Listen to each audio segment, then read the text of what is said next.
நான் வருத்தத்தோடு சொல்கிறேன். இப்போ சில படங்களை பார்க்கும்போது எனக்கு மிகவும் வருத்தமாக இருக்கிறது. ஒரு படிப்பினை இல்லை, ஒரு கொள்கை இல்லை, ஒரு வழிமுறை இல்லை, எப்படியோ அது போய்கொண்டிருக்கிறது. இது போனால் ஒன்றை நான் திரும்ப வற்புறுத்திக் கொள்ள விரும்புகின்றேன். முதலில் பனியம் இல்லாதவனுக்கு பனியம் போட்டால் போதும் என்று இருக்கும். இப்படியே போகமானால் மக்களை நீங்கள் திருப்திப்படுத்த முடியாது. வேண்டாத படங்கள் வருகிறது, வெளிநாட்டிலிருந்து பார்க்கக்கூடாத இளைஞர்கள் என்று சொல்லி தடை போட்டாலும் கூட பார்க்கக்கூடிய நிலைமை இங்கே இருக்கிறது என்று நீங்கள் தெரிந்து கொள்கிறீர்கள். இங்கே இருப்பவர்களுக்கும் தெரியும், அதை தடுக்க முடியவில்லை. ஏன்?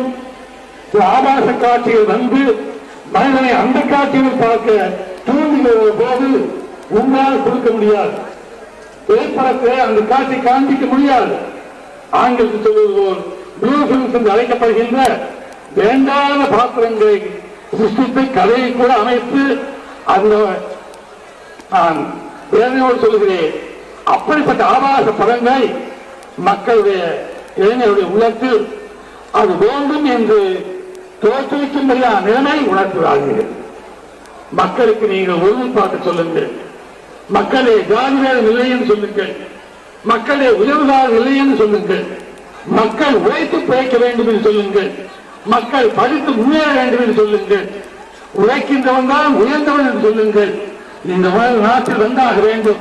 இல்லாவிட்டால் இந்த முகமூடி கொள்ளையோ, ரயிலை கொள்ளையடிப்பதோ, தாழ்த்தலை எழுப்பதோ, இந்த வழி எங்கே வருகிறது? குழுக்கு வழி பணம் படிக்க வேண்டும், பணம் சம்பாதிக்க வேண்டும் என்ற ஆசை. இது பேப்பரத்தில் இருந்தாலும் சரி, வேறு வகையில் இருந்தாலும் சரி, நான் ஒன்றை மட்டும் சொல்வேன். மக்களுக்கு ஒழுங்கு, ஒழுக்கம் இவைகளை கற்பிக்கின்ற படமாக, அதே சமயத்தில் மக்கள் மகிழ்ச்சியோடு சிரித்து சிரித்து அவர்கள் தங்கள் மனநிறைவு கொள்ளும்படியாக செய்யக்கூடிய படத்தை நீங்கள் தயாரித்துக் கொள்ளுங்கள். இதை செய்ய வேண்டும் என்று உங்களை நான் பணிவோடு வேண்டி கேட்டுக் கொள்கின்றேன். நீங்களும் என்னை விட புகழ்பெற்று முதலமைச்சர் என்ன இன்னும் பெரிய பதவிகளை எல்லாம் நீங்கள் பெற முடியும். மக்களும் உங்களை ஆதரிப்பார்கள்.